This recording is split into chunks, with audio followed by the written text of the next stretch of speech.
Coffee at 11 show on this beautiful but windy Thursday morning, and I'm delighted that you've joined us and are here to meet my special guest, Angela McGlanaghey, who's joined us from Donegal town. Angela, you're more than welcome. Please say hello and show us your coffee mug, please.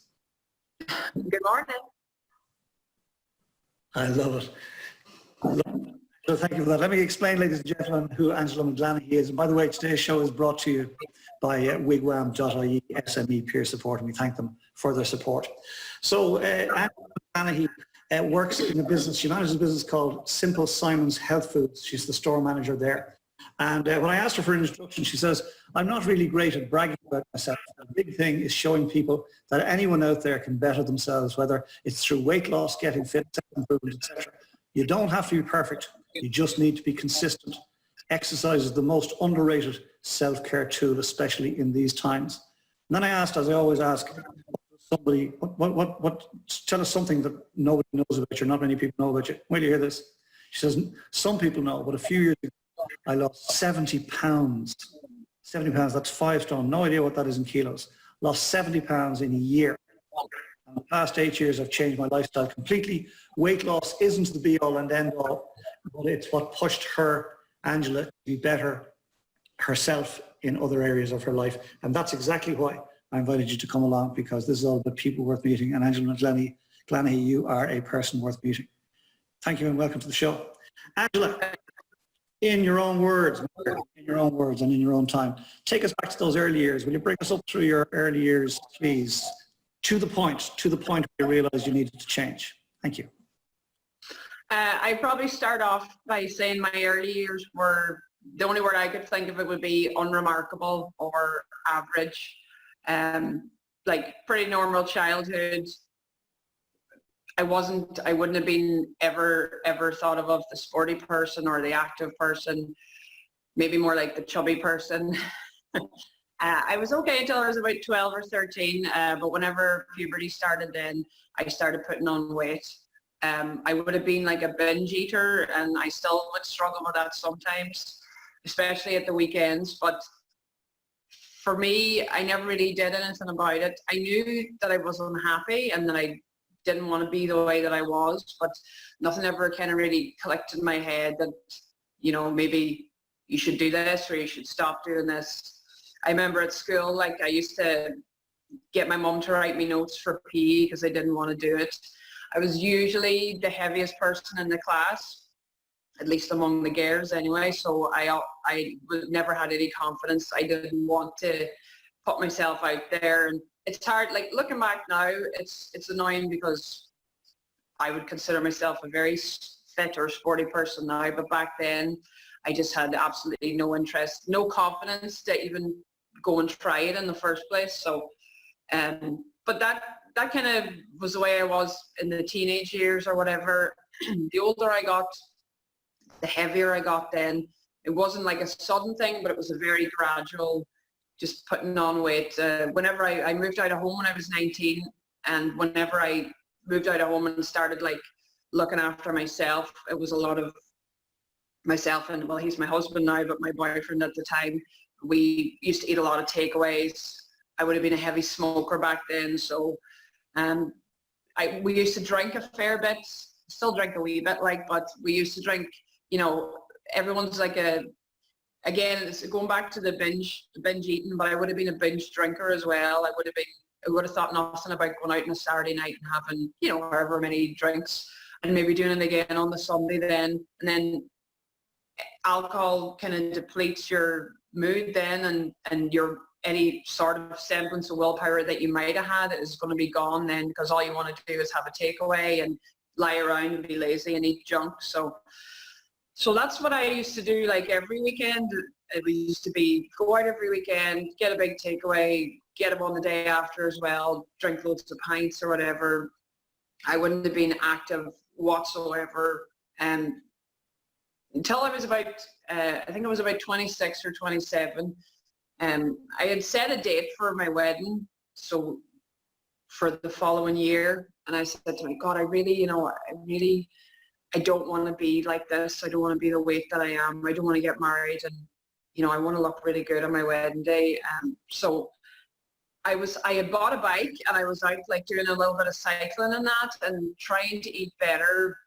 But like I had done it a few times before. It would go great for a few weeks. I would lose a stone and then you would kind of have a wee like, woohoo, we celebrate. But because you've been restricting yourself, you just tended to go clean mad then. And then you'd be like, oh, well, sure, I've messed it up for today. So maybe I'll just leave it. I'll start again on Monday.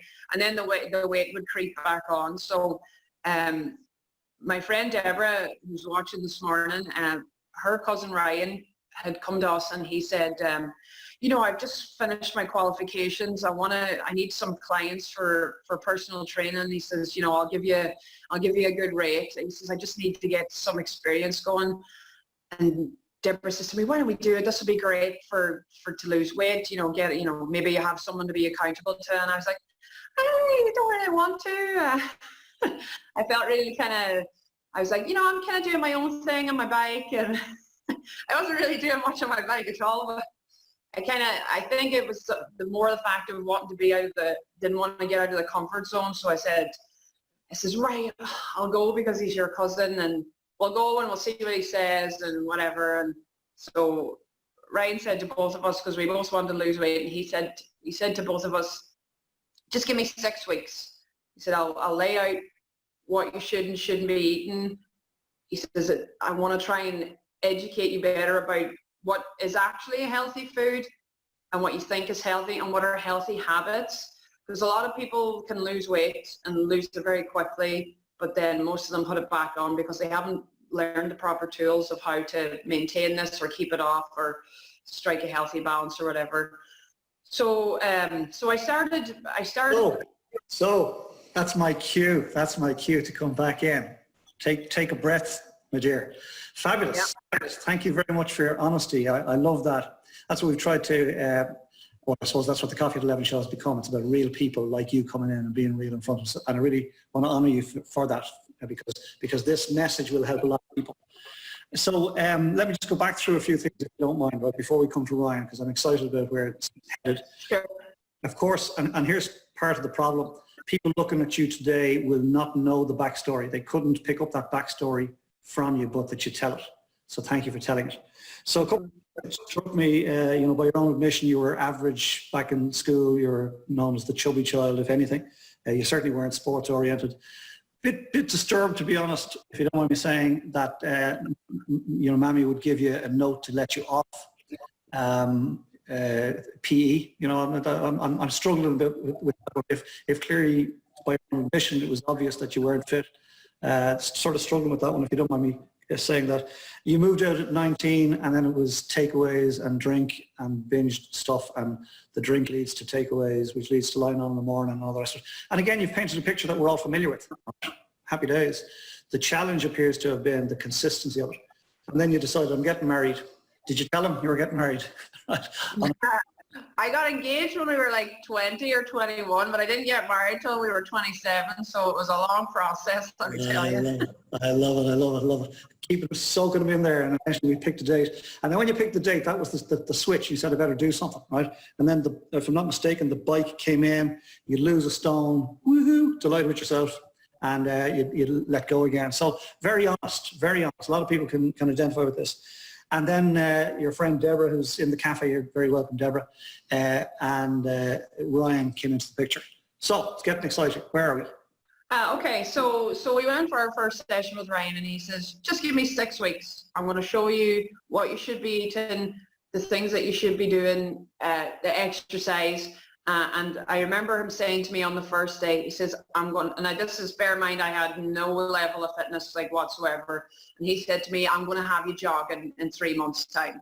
And I just laughed in his face because I couldn't even see myself doing anything like that. He says, right, we're going to start out like very slowly, very carefully, because when you have no level of fitness, that's another mistake that people make when they sign up to something. They go like slap bang straight into hardcore stuff that they're not able to do. I don't know, is it an ego thing or whatever? I've done it before myself, but what happens is you get yourself wrecked then and you don't want to do it. You don't want to carry on. So the best way to do it is to start up very slowly, very gradually. One of the first things that we did with Ryan was just body weight squats. But because my posture, my balance was so off, I remember you had to hold our hands on the way down and the way back up to make sure we were doing it correctly. Because you have no idea about like form or anything like that. And that's how a lot of people end up getting injured as well, because they just go gung-ho for it and they're not able for it. But anyway, so he says, I want you to come to me 2 times a week, and then I want you to do something else yourself 3 times a week. He says, but maybe at the start, just make that a walk, just a brisk walk or whatever. So I thought, right, well, I can do that. That seems achievable.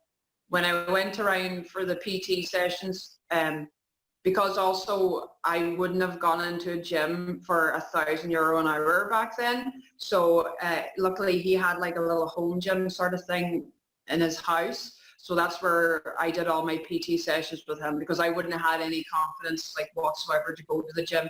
Even after I'd been training with him for about like 6 months, he still didn't want to go to the gym. And I was like, people are still going to be looking. And I'd lost a fair bit of weight by then, but it's the confidence thing that's the big thing. Sometimes I think it's hard for people that haven't been overweight to understand that. But when you grow up like that and you don't have any confidence, you can't wear the clothes that you want to wear. You can't do the stuff that you want to do. You don't want to stand out in any way. You spend all your time trying to blend in instead. So it's hard to try and to gain the confidence then. He was quite strict on me for the first few weeks, diet-wise. But I thank him for that now. At the time, I didn't thank him for it, but I do now, because it was all about building healthy habits and trying to show you the sort of food that you should be eating. You don't need to do a keto diet. You don't need to go paleo or cut carbs. You don't need to do anything extreme. All you need to do is sort yourself out and be honest with yourself, because a lot of people lie to themselves, and I still do it sometimes, but about what they're eating and the amount of stuff that they're eating. Portion control would have been a massive thing for me, like literally a massive thing. Whenever I was cooking for me and Jason, I used to like nearly have the same size dinner as he did, and it's like, I didn't eat that, like, but that's the habits, the unhealthy habits you get yourself into. So it's about trying to change around into sort of healthier habits. Let me again pause you there for a minute. Ladies and gentlemen, isn't she just wonderful? Wonderful, absolutely. I've been watching the heads nodding. We've got Kathy Mera in from New Hampshire. Kathy is a cross-country coach for girls. I think it's high school girls. Kathy, is that correct? High school girls team. So lovely to have you in the cafe, Kathy. And Kathy, by the way, has zoomed in at 6 a.m. across there just to hear your story, Angela. So thank you for that, Kathy. Well, thank you. No, it's pretty cool. You're very honest. I made a couple of notes again there. Love the fact that you said earlier it was about accountability. And when Deborah said, let's talk to Ryan, you're thinking, oh, you know what? He's going to ask hard questions. So you sort of shied away. Start very slowly. Love that. Very important. And again, I was watching Kathy nodding away. Start very slowly. Too many people take on too much at the start and then injure themselves and say, I'm not doing that again. And the moment is lost. Body weight squats, brisk walk. You spoke a lot about confidence, and thank you for sharing that, about not being confident. You wanted to blend in. You certainly didn't want to step up and walk into a gym. And even that was months after you started working out, so well done. Yeah. And I wrote down, thank you, by the way. That phrase came to me, thank you, Ryan, well done. Healthy habits, very important, because our habits make us. We make our habits, and our habits make us. And then I love your phrase, sort yourself out, right? And stop telling lies to yourself. Sort yourself out and stop telling lies to yourself. Right, this is really great. Please continue. Okay, so very slowly I started to notice that maybe I was getting a bit fitter. I was losing the weight. I lost a stone in the first 6 weeks. And then in the second 6 weeks, if it wasn't a stone, it was pretty close to that. So over the course of the year then, I think it was 77 pounds to be completely exact. And everybody was coming up to me and going, how are you, like, what are you doing? Like, what's your secret? And I says, you know what I'm doing? I said, I'm eating well and I'm doing a good bit of training. And they're like, yeah, but what else are you doing? That's it. But people don't want to hear that, because eating well and training takes hard work, it takes sacrifice, it takes time. People want a quick fix straight away. Even when I'm working, I work in a health food shop, and a lot of people come in and they say like, oh, have you got anything for weight loss? And I probably should be trying to sell them something, but I'm like, no. There is nothing that you can take for weight loss. Hopefully my boss isn't listening, but there is nothing that you can take for weight loss, like, ever, okay? Water is going to be your best friend for weight loss, portion control, whatever. There's no supplement out there, no matter what company tells you that there's no exercise program out there that's going to make you lose weight. The best form of exercise that you can do for weight loss is the exercise that you enjoy. Because if you like it, you will stick to it. Like, I mean, like, even Ryan was always telling me to do swimming. I hate swimming. I think it's the most boring thing in the world. Nothing against people that do swimming and enjoy it. It's just not for me. So like, it doesn't have to be set in stone. You don't have to do this or do that. I think it's good to have a mix of exercise that you like to do. Mainly for me, it's running, but I like yoga, I like weight training, and I do a fair bit of walking as well. So it's nice to have a mix. It took a while for me to build healthy habits with food. It's still, at the start, I tracked a food diary. Sometimes when I feel like I'm like, oh, I'm carrying a few pounds, I need to sort myself out again, I go back to that, because again, you do tend to lie to yourself, even though you might not think that you are. And I end up saying, sure, I'll just have this. It doesn't really matter. But it does, all the wee things add up then. So the food, and to be honest, like, even 8 years down the line, the food is still the hardest part. You know, I like all the nice stuff. I like all the bad stuff. I like all food. It doesn't have to be unhealthy. I just like to eat. So it's hard to rein it in sometimes. But the training, I always say to everybody, the training is the easy bit, and the food is the hard part. I love it. I love it. And again, what I'm loving here is the honesty. Love the fact that you said there is nothing out there for weight loss, and except it's all about habits. You're very honest about the portion control thing. Even you and I, when we were doing the pre-show, you know, I said, how's things through COVID? And you said, well, I put on a few COVID pounds, right? But that's okay. And I also love the fact, dare I say it, perhaps you're at the stage in your journey where you're able to do this, you're able to loosen it out a little, because you know what you're doing. You're not lying to yourself. You're aware that you're loosening it out a little, but you'll rein it back in when the time is right. Okay, and that's very different to letting go altogether. You said earlier that when you sort of fell off the wagon in terms of, oh, I just had a big few of points or just big takeaway or whatever, I'll start again next week. You're beyond that now. You've got the healthy habits ingrained in your mind. Do you mind me asking a question, very personal question, but what weight were you? What was the starting weight before you lost 77 pounds? It was about at the start, 200 and over 230 pounds. Okay. That's 16 stone something. Okay, thank you.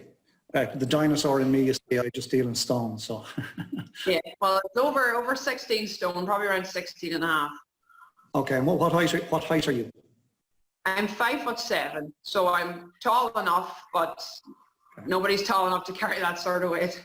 I love it. Come here. For me, this is fascinating. It's really wonderful, because you've come here, and thank you for that. And you've laid bare in front of us and said, this is me, and I'm not perfect, but I'm doing great, and it's been a journey. And the other part is that the journey never ends. It's continuous. Even today, you can feel yourself going off track somewhat. Can you talk a bit about that, about staying on track? Yeah, well, like, after the first year, whenever I got to my goal weight, for the first couple of years after that, I would have been quite restrictive on myself, because I was like, okay, I don't want to lose this. I don't want to mess this up now, because I've worked for so hard. And I used to be like, oh, I'm just eating clean. But then, it's inevitable that you're going to fall off track then at some stage. So it'd be like clean. I wouldn't let myself have certain things. But then on another day, then I would just go like mad altogether. For staying on track wise, there's no magic answer for that. It's about habits. Like people say to me, like I would get up very early, like, well, 6 or 7 to go for a run or go for a walk or go to the gym or whatever. For me, I don't like training in the evening, so the morning time suits me. And people say, oh, I don't know how you can get out of bed in the morning. But to me, there's a saying that's, it's easier to get out of bed and work out than to look in the mirror and not like what you see. So that is the thing that keeps me going all the time. Once you build a habit, it doesn't matter if you want to do it or not. You just get up and do it anyway. Now, like, I'm not by any stretch of the imagination perfect, but I would class myself more as consistent. Like over the last, I've been training now for over 8 years, and I will mostly, without fail, apart from like illness, sickness, being away or whatever, although even if I'm on my holidays, I actually still do a bit of training, not because I have to or I feel like I should, but just because I want to. I like a lot of running, so I like to run somewhere different then, and it's a good way to see wherever you're staying. You might take in something that you wouldn't see if you were driving about or whatever. Yeah, so it's not about, there's no such thing as motivation, I don't think. Like anybody can be motivated for a few days or a couple of weeks, but that doesn't last. What you need to build is discipline more so than anything else. And that's how I get up in the morning. It's just, to me, it's like brushing your teeth. It's just like a non-negotiable. I will train usually 4 or 5 times a week minimum, every week without fail, apart from, the very odd time. But consistently, I will go out a few times a week. It doesn't matter what it is, if it's walking, running, yoga. There's no gym open at the minute, but weight training, whatever. It's good. I particularly like to try and get out into the fresh air because I think exercise is very, very underrated for mood, for everything. If I get up in the morning and go out for a run, I feel so good afterwards, and like that mood will carry on for the rest of the day. But if I don't, like if I skip it the odd day, I find it harder to get going in the mornings then, even though you might have had less sleep than if you had lay on. It's still, for me, it's good for the headspace. That's the main reason now why I do it. Yes, thanks indeed. Thanks indeed. Busy writing notes here. Golden notes being shared here. See the Bulla bus is going on all over the cafe here today, all over the world actually today, for your story, Angela. Thank you for that. Consistency trumps perfection. Every time. Brilliant. Consistency trumps perfection. You said I'm not perfect, but I'm very consistent. And I love the fact that you honor yourself by saying and admitting to yourself and to us, you are very consistent. You exercise now because you want to. The habit has been formed. It's easier to get up and do it than lie in bed and tell yourself lies and give yourself excuses. That's been my biggest tool, is consistency. Because I'm not a fast runner. I'm not a big weightlifter, but I am consistent. I can always hold my hands up and say that I go get out and do it. Yeah. Brilliant, brilliant. The other thing that I thought was fabulous, 2 things. You use your body clock, because you said I hate exercising at nights, therefore I won't. So you get up in the morning to do it. Other people would much prefer to do it at night, so use your body clock. And the other thing that struck me was the best form of exercise is the one you enjoy most, because you'll stick with it. So use your body clock and do the exercise that you enjoy most, whatever that is: walking, running, swimming, weightlifting, whatever it might be. Happy days. Beautiful stuff. Beautiful stuff. You've brought us beautifully in. Work in the health food shop, is that related, or does that happen to be a lucky fluke, or what's going on there? So the way that sort of happened was I was working part-time somewhere, and the job was handy. It was handy hours, no weekends off, but it was a job where you weren't really ever going to go anywhere or grow anywhere. Or for me, I'm like a people person, and I was working in a factory, and like, yes, you were along with the people that you were working with, but you weren't interacting with anybody else on a day-to-day basis. And like for the first few years that I worked there, it was fine, because like I would have classed myself before average or remarkable. I didn't have any kind of a desire to go any further or do anything else. I was happy to take my handy hours and take the money and, go to work, and that's it. Like, the health food shop that I'm working in now, I had previously worked there about 10 or 12 years ago. It was under different management. And then the current owner, which is my boss, Finbar, he had decided to open it up again then under new management. And as soon as I heard, like this was about like 10 or 12 years ago, as soon as I heard that it was going to open up again, I reapplied because I enjoyed working there before.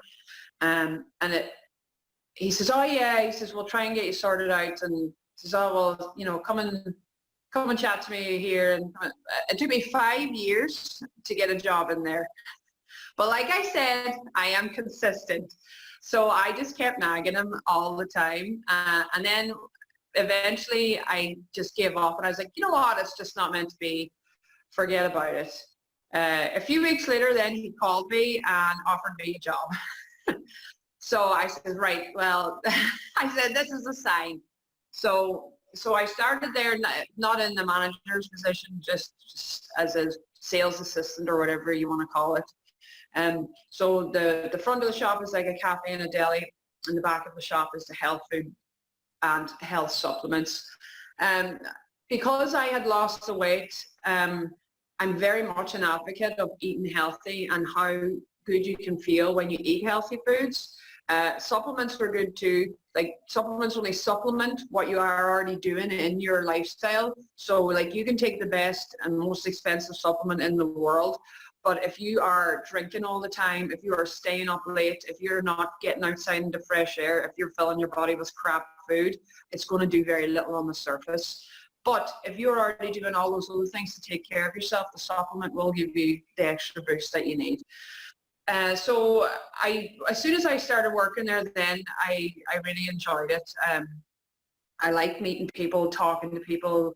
A lot of customers are my friends there now, and you have a good connection with people. The people that I work with are great. We're all genuinely all really good friends. We all get on well.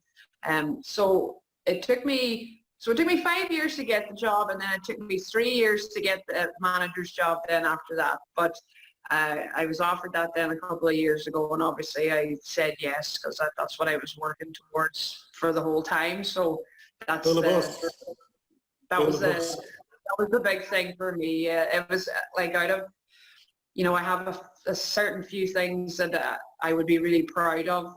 The manager's job is one for me because it took hard work to get there. It took time to further my own knowledge to get to there, but I really enjoy it now. I love it. Like, so that's one of I have like maybe, you know, 2 or 3 different big achievements. The manager's job is one of them. Learning to drive is another. I didn't learn to drive till I was like 31 because I was too afraid and I didn't want to. I never learned when I was younger, and the older you get, the harder it gets to learn. But after a while I said then, you know, geez, you're relying on other people for stuff, and says, why don't you just do it? And I was terrified all the time. I was, for the first like 6 months of driving, I absolutely hated it. But I was like, people are like, it's going to get easier, it's going to click. And I was like, I don't think it's clicking for me, but it did eventually. And I love driving now. I couldn't be without it. So the job and the driving. The other thing that is the big one for me is running a marathon. I've only done one. I might never do another one in my lifetime, but to come from where I was on my first session with Ryan, it took me 22 minutes to walk a mile. So to find that I can run for 26 miles then is, for me, it's unbelievable. I didn't do it in any great time or anything but like for comparison, it's like running from Donegal Town to Letterkenny. So like that's the difference of how far it is. Like sometimes you can't comprehend it when people hear it and they go, oh, that's great, yeah. But when you actually think about how far it is, I still can't believe that I was able to do it. So that's another big thing. Come here, you. This is just a beautiful chat this morning. Thank you, Angela, for coming in. Yeah, look, the bus is going on all over the place. Rapturous silent applause in our Zoom cafe today. Really, thanks for coming in and being so open and honest. And by the way, you started the sort of career journey that we're saying. I was in a factory and I was average and, you know, unremarkable. There's nothing average about you, young lady, right? You are more beyond average. You're way above average, and you're absolutely remarkable. So you keep going, yeah? Thank you. Good of us. Lovely to have you. Lovely to have you at the cafe. Thank you for that. We're going to go to Q&A in a moment. Before we do, and I'm going to ask you for a tip in a moment, but before we do that, I'm curious because, again, pre-show you and I were chatting, and I was asking you about, what's it been like in COVID, and you said you've actually been flat out in COVID. That's really interesting. Tell us a little bit about that. Yeah, so because we're classed as an essential business because of the health food supplements, we were able to remain open the entire time. There was only 3 of us that were working, so while everybody else was like, making risotto and baking cakes and training, I was flipping working more hours than I ever had. So because everyone was like, oh, I'm so bored at home, and I was like, geez, I'd love to be bored at home, but it was very strange at the start for the first few weeks. It was very quiet. People were coming in, but they were coming in very cautiously. They might have doing a lot of big spends, but then they would go away and you wouldn't see them again for weeks. People were very afraid. They didn't want to hang around. We didn't really want them to hang around either. It was very scary at the start because you were so afraid of interacting with people and like, I don't want to get too close. And it's a weird time, to be without your family and your friends but work was it was really busy in a different way. But like we launched a website just like a month or 2 before this whole thing happened. So it was great timing. But so we were trying to run that with I'm the one that takes care of all the website stuff. So trying to promote that and trying to get sales going for that. And we were getting like 30 or 40 phone calls a day from people.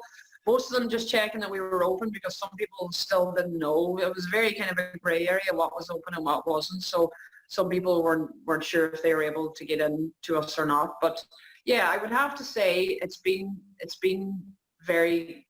quite consistently busy. It's good because if anything positive comes out of this, it'll be that people are starting to realize that they should be taking care of their health. And it's such a big thing. And it's so underrated. There are so many things that you can do to give yourself the best possible chance. Now people often say like, oh, you only have one life or whatever, and you got to live too. And yes, you do, but I would rather give myself the best possible chance to have. It's about quality, not a quantity of life. Do you know what I mean? So for me, it's about feeling the best that I can and doing the best that I can, than trying to cope that way. And you're doing great, Absolutely fantastic. Come here, it's great stuff. And of course, post-COVID, now that you're already up and running, you've got your website up and running a month beforehand, happy days. So it's just going to keep on growing. So we wish you and the team, and your boss seems like a very nice guy, so wish you all the very best into the future. Right, we're going to go to Q&A from the floor, and I am going to invite Kathy in just a moment. Kathy is going to zoom in for a conversation with you from New Hampshire, if that's okay. Before I do, Angela, can I ask you for one tip? Your nearest and dearest, your best friend, what would you tell your nearest and dearest or your best friend? You will come out the far side of COVID in great shape by doing blah. What's the one blah for you? Looking after yourself. It's very simple, but get out into the fresh air, even if it's only for a walk, even if it's only to sit into your garden. The first few weeks when lockdown was on, I was eating too much. I wasn't doing enough training. I just felt like crap, basically. Once I started getting back out training and eating better, it's like a complete mood switch. It really, food and fresh air and exercise are so underrated for your mood. And so many people, I just want to squeeze them sometimes and just say to them, if you would just give yourself the best chance that you can. Beautiful. If you tell them, sort yourself out. Sort yourself out. Well, say it for us. Sort yourself out. There you go. Good stuff. Right, Kathy Mera, you are more than welcome. I'm well. How are you? Very good. My question was, what marathon did you run? It is the Derry Marathon. I ran it in 2017. So Derry is about just an hour or so up the road from me. It's a tough course. There's a big hill in mile 25. And everyone said to me, are you sure you want to do this for your first marathon? Because, there's a big hill in mile 25. And I says, look, if I get to mile 25, I'm not going to care about a hill because I'm already going to be half dead. So the hill is not going to faze me at all. Ryan was actually waiting for me at the bottom of the hill when I did the marathon, and he ran up it with me. So that kept me going then. Oh, that's wonderful. Wonderful. Running, I coach running and had started running when I was 37, and I love hearing your story. Thank you so much. Everything that you've said today is how I live my life. So thanks for sharing with everybody else. Oh, thank you. Kathy, thank you indeed for that lovely interaction. Lovely to have you in the cafe. Kathy's been a regular in the cafe for the last number of weeks, and it's great to have you here. And again, if I may suggest, Kathy, this is perhaps a Coffee at 11 show that might be worth sharing with your girls.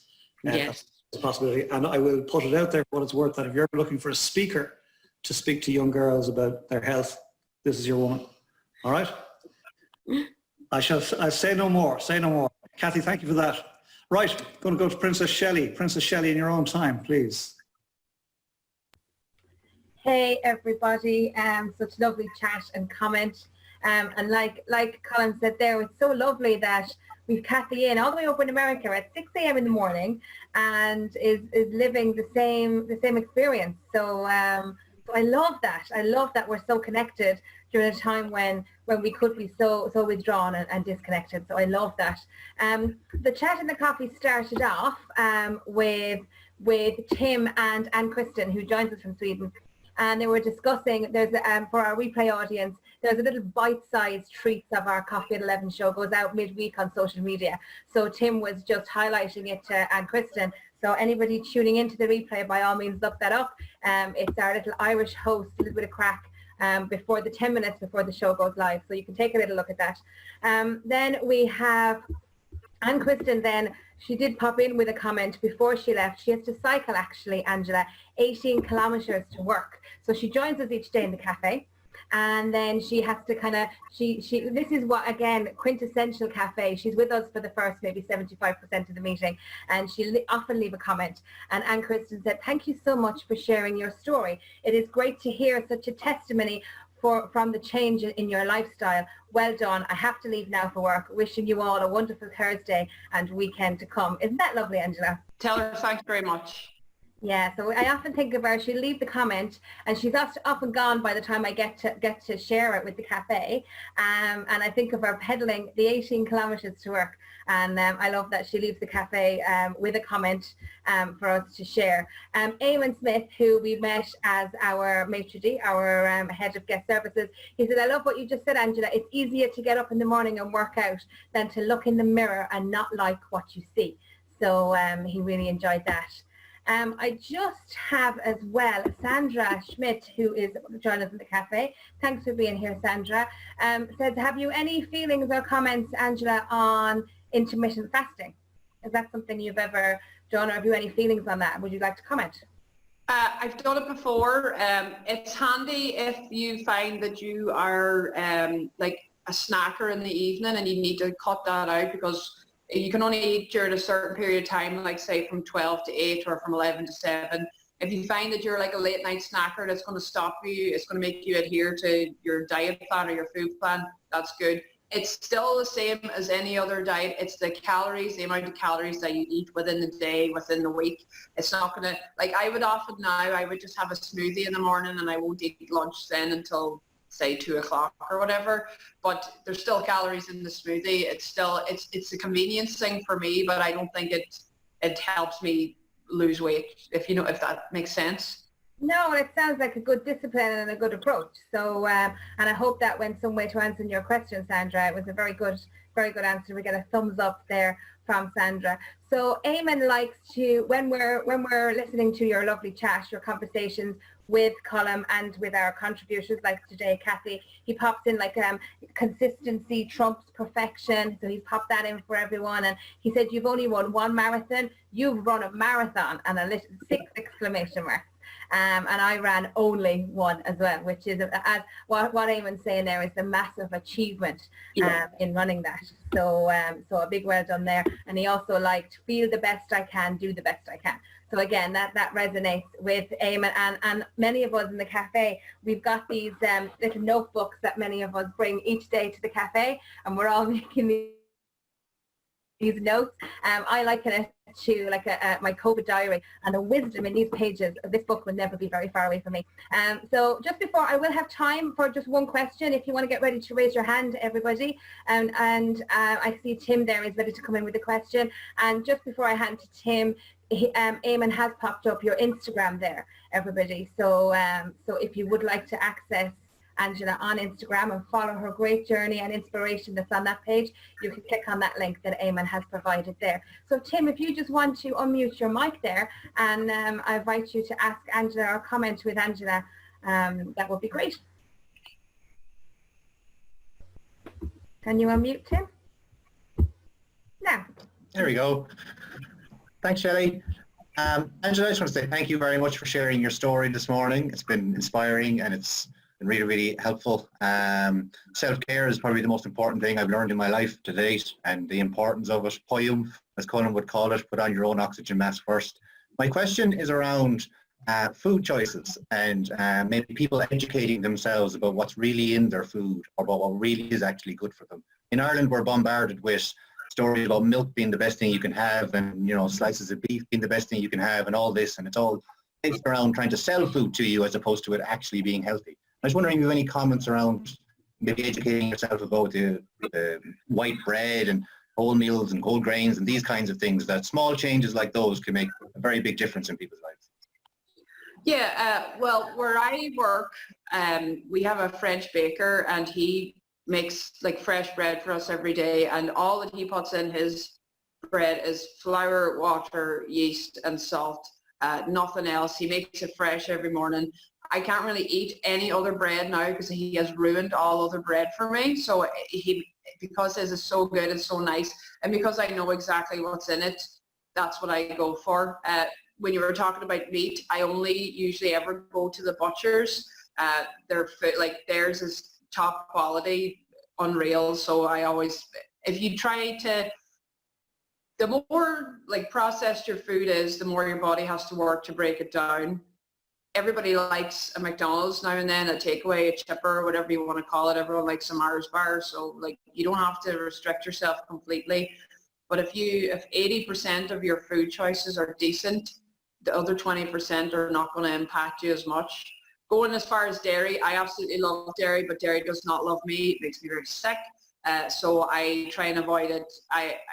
It's not because if I could take dairy, I would take organic milk or cheese or whatever, something that's a high quality. I think it's very beneficial health-wise, but for me, it just doesn't agree with me. So I'll swap it out for something else. But yeah, no, the main thing is to try and steer away. Make it yourself. Go make your food at home. That's, you know exactly what's going into it then. You know what you're putting into it. Make your own bolognese from scratch. Make a curry. It's easy to do. Get yourself a crock pot. Throw it in the morning. Come home in the evening. Dinner's done. It's ready. A lot of people are intimidated by, they think they have to like meal prep and prep for 3 days in advance and all this convoluted stuff. I usually make a bit of extra dinner and then I'll have that for my lunch the next day. That's boom, that's your meal prep done. It's no big pressure or hassle. I usually have the same sort of smoothie in the morning every day. I will enjoy it. I'll take it, so for me it works, but it doesn't mean that everybody should have that. It's just a handy way for me to get fruit in the morning. So it's just all about trying to educate yourself better, yeah. Brilliant, brilliant. Thank you so much. That's fantastic. Thank you. Thank you. And a nice round of applause. Thank you, Tim. The contributors in the cafe make all the difference to making it a really rich show, a rich experience for everyone in the cafe and for everyone accessing the replay. And thanks for a wonderful answer, Angela. Thanks to all the contributors, the comments and the questions. And I'm delighted to hand back over to your host, Colm. Thank you very much, Angela. Thank you. Thank you, Angela. Thank you also, Princess Shelley and Kathy Murr for coming in earlier. Thank you, Sandra, for your lovely question. Tim, for your lovely question. It really is. It's a very special part of the show for me. I get to sit back and have a listen to what's been going on while you and I were having the chat. And I'll say it one more time. You are way above average and you are totally remarkable. Right? Way above average and totally remarkable. You're getting the Buddha bus all over the place there. So I hope you're feeling Thanks. I was quite nervous, so I'm so glad I did it now. I love that. I was wild nervous. Somebody, I somebody said, can't even remember who it is, but somebody said, like, I think it might have been, I first heard it from Pat Doubly, but they said, if you're offered something, just say yes to it straight away. Figure out after how you're going to do it, because most people, their first instinct is to go, oh, no thanks, that wouldn't be for me. And that was my first instinct when you asked me, and I was like, just say yes. And I was like, oh, well, sure, probably won't have to do it for ages. And then you're like, can you do it on Thursday? I was like, I'm actually off, so yes, I can. But I'm so glad that I did now. And we are so glad that you did. We are so glad that you did. And by the way, ladies and gentlemen, yes, that actually did happen. I sent her the message because I really wanted to have Angela on the show. Sent her the message, and she came back almost instantly, basically saying, if I think about this, I'll say no. So the answer is yes. Happy days. Joe Coyle. Joe Coyle introduced me to this remarkable lady. Would you mind coming in and saying a quick hello, Joe? Can I put you on the spot, please? Sure, yeah. Hi, guys. Too late, you're Morning, live. George. Hi. So say a quick hello, if you wouldn't mind, to your protege there, Angela. You connected the two of us several years ago on your Inspire 18 event in Donegal. Yeah, I might have said this is a very interesting lady, but I mean, you've already heard the story, or at least you've heard most of it. But I've had the great privilege of hearing that story on a number of occasions. I've also had the privilege of sort of being not necessarily part of the story, but through social media, etc. I've witnessed some of the actual nuts and bolts of some of the parts of the story that you've heard. For example, I was hoping that you had mentioned driving, because I remember reading some of the posts about her learning to drive, and I have to confess, I probably thought, I hope I never meet her on the road. But that's just from her, the way she was telling the story, that learning to drive was a difficult journey. But I had absolutely no doubt but that she would come out the other end. And there's been so many times over the last number of years, like I would know Finbar that Angela works for, and I remember her telling the story about it took her 5 years to get the job, and it's taken another 3 years to actually get the management role, which is something she had eyed up from early days. What she hasn't told you is the amount of fundraising and charity work that she's done over the years. But like in February of this year, she just recently presented a check in the last couple of days for 400 and almost 500 euro for having run 100k in May. 100k in the month of May. Yeah, but that sort of hides the fact that last year, I think in February, she did 100k for the Matter, and this, what I'm about to say next, sort of sums the lady up from my point of view, in that when she'd done the 100k for the Matter in February of last year, she then immediately moved on to a challenge to do 1,000 kilometers over the next 12 months. But immediately added a caveat, which was she was starting this in February 19, so she had 12 months to February 20 to do it.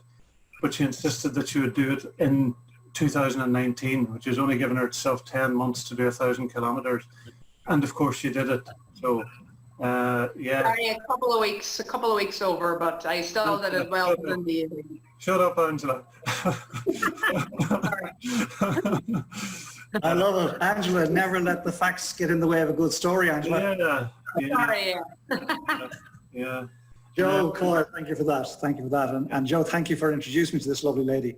My pleasure, and thank you for being with us on that day. Well, come here, pleasure. But see, tiny, what is it? Tiny acorns, from tiny acorns grow mighty oaks. So we've no idea where that connection is going to lead to.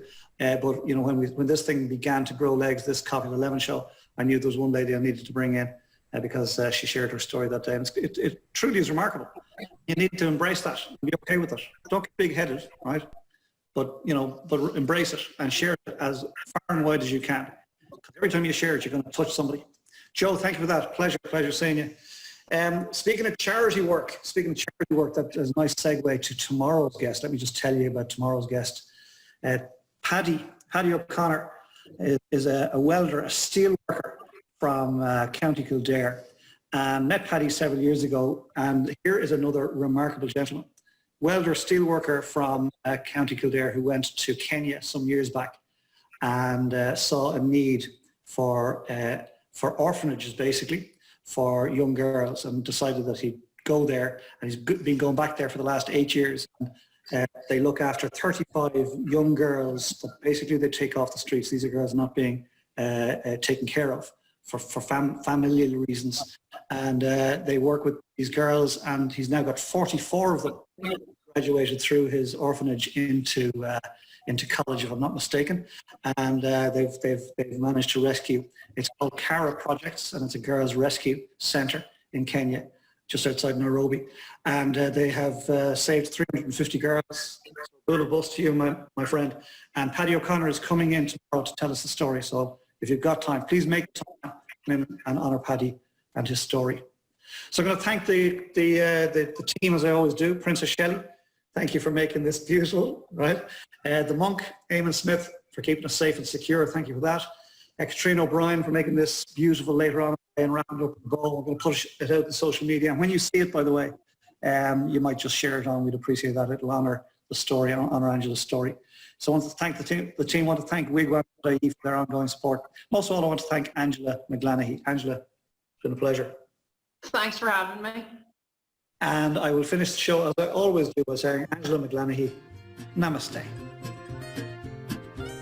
Thank you so much.